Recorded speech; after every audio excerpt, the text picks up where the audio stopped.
So someone sent me a document, is using docs.google, and let me open it. We're going to see how you can download. So when I open it, it looks like this.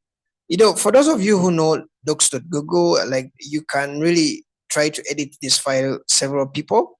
Okay, so in this video, we're gonna see how you can download this. Okay, so if you want to download a docs.google document, just go to file. When you go to file, you look for download. Under download, you can see like this is a Microsoft PowerPoint, so I can just click on download Microsoft PowerPoint. If I want to download it as a JPEG, I can try to select these ones, or as a PDF. So I wanted to download it as a PowerPoint. I just click on this, and it will be downloaded. Okay, so that's how you download a docs.google document. Maybe it's a Word document or a PowerPoint or whatever the document is. You just can go to your file and download it. Okay, see you in the next video, and bye bye.